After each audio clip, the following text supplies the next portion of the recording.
j'aime les hommes, sentimentalement, mais j'ai une obsession artistique autour de la femme.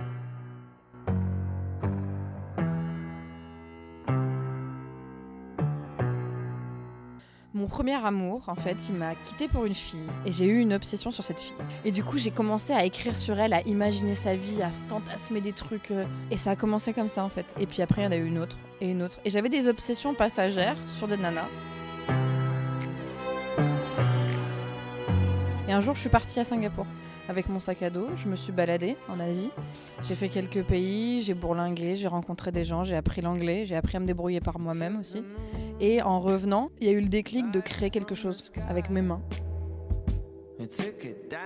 J'avais pris beaucoup de photos quand j'étais en Asie, des portraits volés en fait, parce que je fais beaucoup de pays musulmans où la femme n'était pas mise en avant. Donc je prenais des portraits dans les transports, au restaurant, à l'hôtel, des portraits volés de femmes. Donc je me suis dit, il faut que j'en fasse quelque chose. Et je les ai dessinés. Donc j'ai voulu en fait mettre en avant la femme qui n'était pas sur la photo.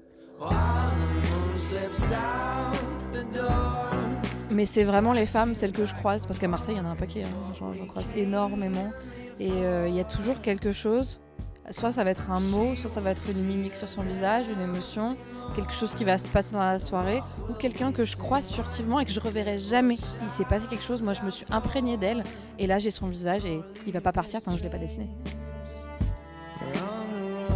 Dans le visage d'une femme, moi je vais prendre ce qui va m'intéresser, ce qui est le plus dominant sur son visage en fait. Les yeux, le nez, les pommettes. Moi je vais assembler plusieurs choses de plusieurs femmes et autour, je vais faire une femme autour.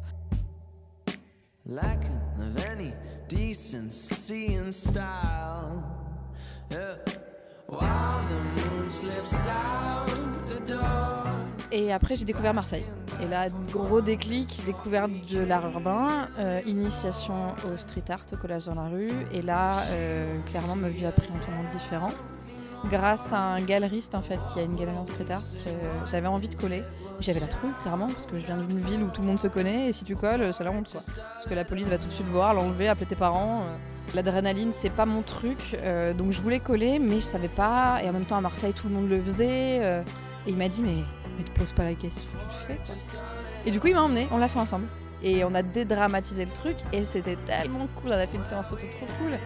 Et juste, c'était tellement jouissif de passer dans le passage et de voir son tableau accroché au mur. Tout le monde pouvait le voir.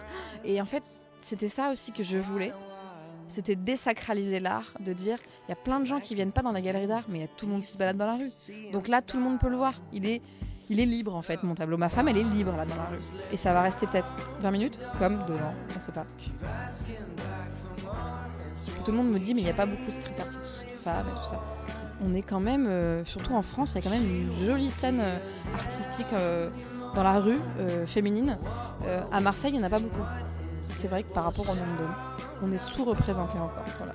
Après, il n'y a pas de sexisme, de machisme. Moi, j'ai jamais eu affaire. Au contraire, en fait, quand on traîne qu'avec des garçons, du coup, on va être un peu mis en avant, ou ils vont un peu nous protéger, ou ils seront toujours agréables avec nous. J'ai jamais eu aucun problème avec ça. Ce que je fais plaît, et moi, j'y prends un plaisir fou. Voilà. Donc, c'est un cercle vertueux.